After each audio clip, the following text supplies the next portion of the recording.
గుంటూరు జిల్లా మంగళగిరిలో ముఖ్యమంత్రి నారా చంద్రబాబు నాయుడు ఇంటిపై దాడి కేసులో జోగి రమేష్ మంగళగిరి పోలీస్ స్టేషన్లో విచారణ పూర్తి. పోలీసులు ఇప్పటివరకు 4 సార్లు విచారణకు జోగి రమేష్ను పిలిచినా సరైనటువంటి సమాధానం చెప్పట్లేదు. 4 పాస్పోర్టులు, 8 సెల్ ఫోన్లు స్వాధీనం చేసుకోవడం జరిగింది. భవిష్యత్తులో మరికొన్ని సార్లు విచారణ నిమిత్తం పిలిచే అవకాశాలు ఉన్నాయని డీఎస్పీ మురళీకృష్ణ తెలిపారు.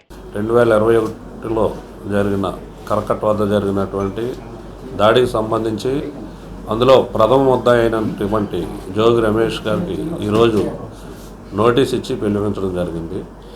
ఇప్పటి వరకు వచ్చిన విచారణలో తేలిన అంశాలను బట్టి, అలాగే సాక్షులు చెప్తున్న సాక్ష్యానికి, గతంలో ఇతను చెప్పినటువంటి సాక్ష్యానికి, అలాగే ఈ కేసులో ఇతర ముద్దాయిలు చెప్పిన సాక్ష్యానికి కొంత పొంతం లేని సమాధానాలు టాలీ అవ్వకపోవడం వలన వాటిని అన్నీ కూడా నోటీస్ ఇచ్చి పిలవడం జరిగింది. అలాగే అందులో కొన్ని సాక్ష్యాలను కూడా మాకు వశపరచమని చెప్పడం జరిగింది. అతను కొన్నిటికి సమాధానం చెప్పాడు, కొన్నిటికి సరిగ్గా సమాధానం చెప్పలేదు. అవసరమైతే మరలా ఇంకోసారి నోటీస్ ఇచ్చి పిలిపిస్తాం. 27 క్వశ్చన్లు వేసాము, వేయడం జరిగింది. 11 గంటలకు స్టార్ట్ చేసాం, మీ ఎదురుగానే 1 గంటకి క్లోజ్ అయింది.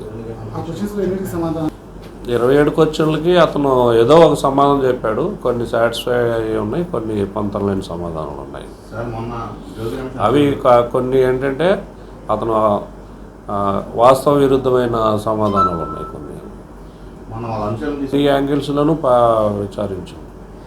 అవన్నీ ప్రస్తుతం విచారణ దశలో ఉంది కాబట్టి మీకు వివరంగా అయితే చెప్పలేము. అది ఇన్వెస్టిగేషన్కి ఆటంకం జరుగుతుంది కాబట్టి ఛార్జ్ షీట్ వేసిన తర్వాత వివరాలన్నీ చెప్పగలుగుతాం. సోషల్ మీడియా అకౌంట్స్ కలెక్ట్ చేస్తాం, అవి కూడా వెరిఫై చేస్తాం. ఇప్పుడే ఈరోజే కలెక్ట్ చేస్తాం. అప్పుడు లేవన్నట్లు అవన్నీ ఇవ్వలేదు, ఇప్పటికీ ఇవ్వలేదు ఫోన్లు. మేము అప్పుడున్న ఆ సిమ్ని ఇవ్వమనే చెప్తున్నాం, దర్యాప్తులో ఆ సిమ్ ఇచ్చి సహకరించమని చెప్తున్నాం. ఈరోజు కూడా అతనికి అడగడం జరిగింది, అతను దాన్ని ఇవ్వలేదు. అదే రికార్డ్స్ అదే కోర్టు ముందు కూడా హాజరుపరుస్తాం. కోర్టు వారు పోలీసు సహకరించమని చెప్పారు.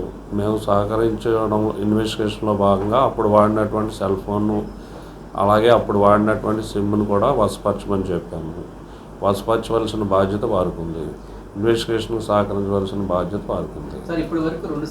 అతను 4 సార్లు వచ్చాడు, నా దగ్గరే 3 సార్లు కదా, మేమే 3 సార్లు పిలిచాము. నా ముందు డిఎస్పీ గారు పిలిచారు. కొన్ని సమాధానాలు టాలీ అవుతున్నాయి, కొన్ని సమాధానాలు టాలీ అవ్వట్లేదు. అందువల్లనే మిగిలిన సాక్షులను కూడా మళ్ళీ దానికి కనెక్టింగ్ ఎవిడెన్స్ ఏముందనేది పరిశీలన చేస్తాం. సుప్రీంకోర్టులో జరుగుతుంది, దానికి సంబంధించి కౌంటర్ అఫిడవిట్ కూడా వేస్తాం మేము దాని మీద. ఇప్పటి వరకు 8 మొబైల్స్ స్వాధీనం చేసుకున్నాం, 4 పాస్పోర్ట్లు స్వాధీనం చేసుకున్నాం. 1 పాస్పోర్ట్ ఉంది కానీ జోగి రమేష్ గారిది, అది ఇన్వాలిడ్ పాస్పోర్ట్. 5 పాస్పోర్ట్లు మా దగ్గర స్వాధీనమైంది. పాస్పోర్ట్ ఉండడానికి ఛాన్స్ లేదు, ఎందుకంటే ఇంకో పాస్పోర్ట్ ఉంటే తీసేసుకుంటారు. ఇది ఒరిజినలే బట్ ఇన్వాలిడ్. హెడ్ లైన్ ఏముండదు, లేదు.